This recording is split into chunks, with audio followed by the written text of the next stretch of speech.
नमस्कार दोस्तों, राजनीति की बातों में आपका स्वागत है। मैं हूं आपका दोस्त धर्मेंद्र कंवारी।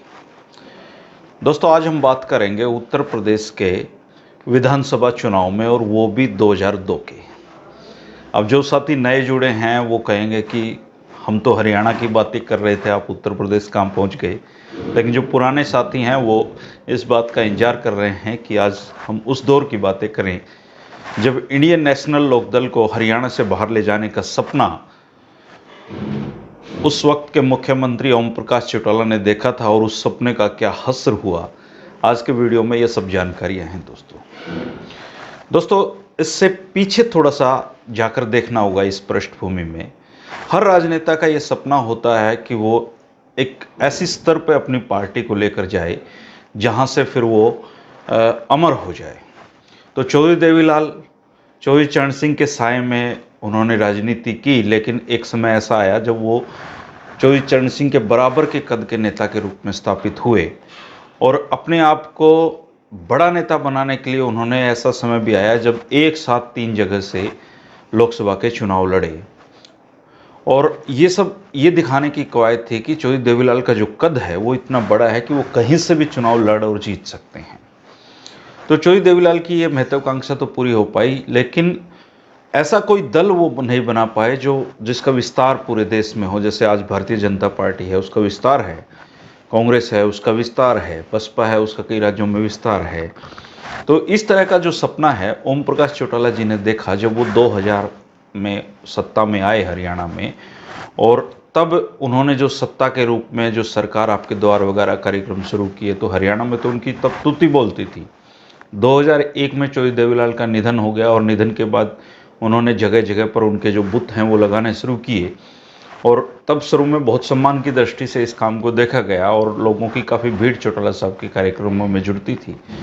तो इसी दौरान उनको किसी ने सलाह दी, या खुद चौटाला साहब को लगा कि अब समय ये बिल्कुल अनुकूल है जब इंडियन नेशनल लोकदल का बाहर के राज्यों में प्रसार किया जाए। अब इंडियन नेशनल लोकदल का बाहर के राज्यों में कहाँ प्रसार हो सकता है, तो उनकी पहली जो निगाह है वो पश्चिमी उत्तर प्रदेश पर गई, क्योंकि हरियाणा और पश्चिमी उत्तर प्रदेश की संस्कृति बिल्कुल मिलती जुलती है। जाट बाहुल्य सारा वो इलाका है। चौधरी देवीलाल का नाम से वहाँ सब लोग परिचित हैं, और अजीत सिंह जी की जो लोकदल है वो इतनी ज़्यादा प्रभावशाली उस समय नहीं रही थी, प्रभाव खो रही थी धीरे धीरे। तो उनको लगा कि ये बढ़िया मौका है जब अजीत सिंह को पीछे करके लोकदल की जगह इंडियन नेशनल लोकदल वहाँ पर ले ले। और 2001 में ही उन्होंने इसकी कोशिशें शुरू कर दी थी, और वहाँ पर अपने प्रत्याशी ढूंढने का उनका जो काम था वो दिन रात चल रहा था। हरियाणा सरकार के मंत्रियों से लेकर अधिकारियों तक, और यहाँ तक कि जो चेयरमैन वगैरह थे उनके पश्चिमी उत्तर प्रदेश में चक्कर लग रहे थे। हर एक बूथ स्तर से लेके हल्के में बहुत सारी ड्यूटी उन्होंने वर्करों की लगा दी थी। चौटाला साहब ने धन की कोई कमी वहाँ नहीं आने दी, और पानी की तरह वहाँ पैसा फूका गया।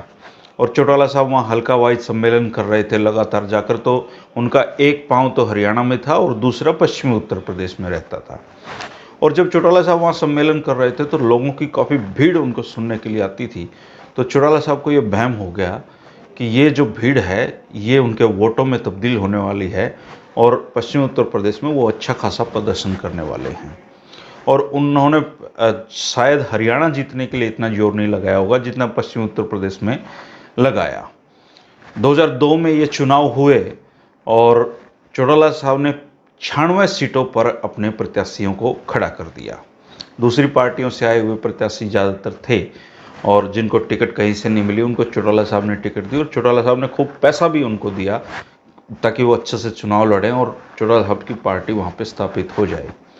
लेकिन जब काउंटिंग हुई तो चौटाला साहब का सिर भन्ना गया होगा।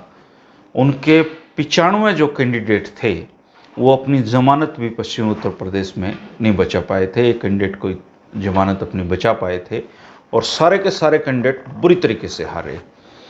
ये देखकर जो 1 साल की जो मेहनत थी चौटाला साहब की, उस पर पश्चिमी उत्तर प्रदेश के लोगों ने एक किस्म से पलीता लगा दिया था।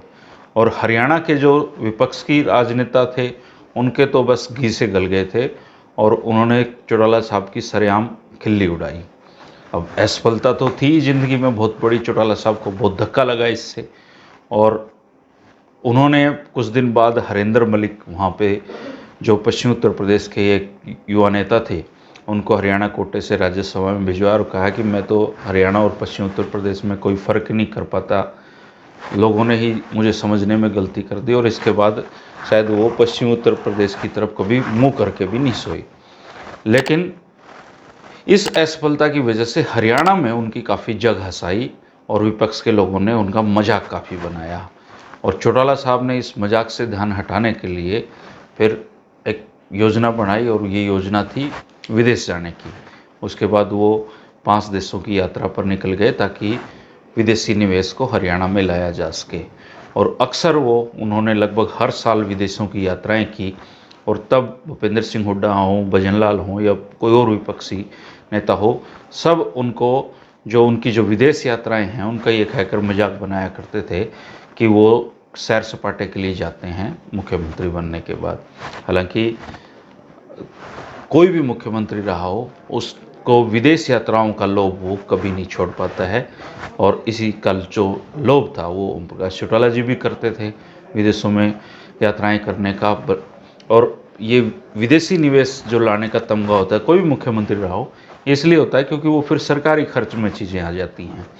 आप सरकारी दल अपने साथ ले जा सकते हैं और ये सारी चीज़ें, तो कितना भी विपक्षी विदेशी निवेश वो ला पाए ये तो एक अलग विषय है। लेकिन चौटाला साहब फिर विदेश यात्रा पर निकल गए और इस तरीके से यह मुद्दा पीछे छूट गया। लेकिन पश्चिमी उत्तर प्रदेश पर चौटाला साहब आज तक कभी भरोसा नहीं कर पाए हैं।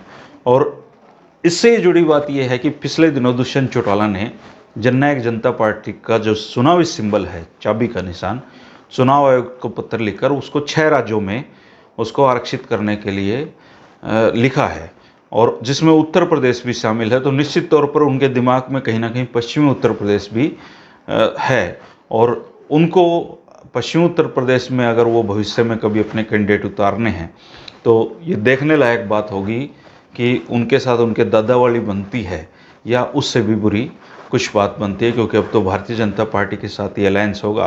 और बताते हैं कि जो आगामी उत्तर प्रदेश के विधानसभा चुनाव हैं उसमें पश्चिमी उत्तर प्रदेश में जननायक जनता पार्टी ने अपने कुछ ऐसी पॉकेट, ऐसे हल्के देखने शुरू किए हैं जहां पर वो अपने कैंडिडेट उतार सके।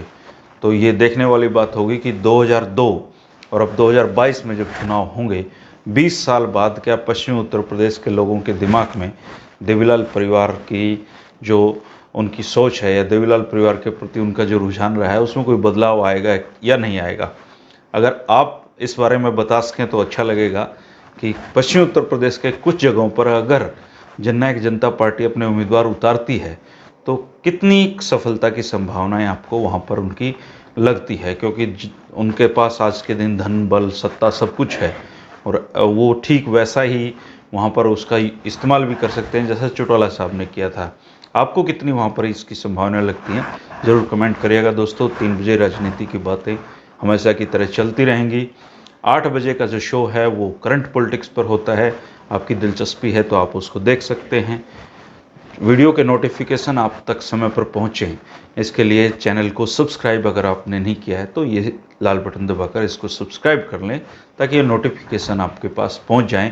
आप वीडियो देखते रहें। आपके पास राजनीति की कोई जानकारी है तो दिल में दबाकर मत बैठा करें, उसको लिखा करें। खुद नहीं लिख सकते तो बच्चों से लिखवा लिया करें, आजकल तो छोटे छोटे बच्चे भी लिख देते हैं।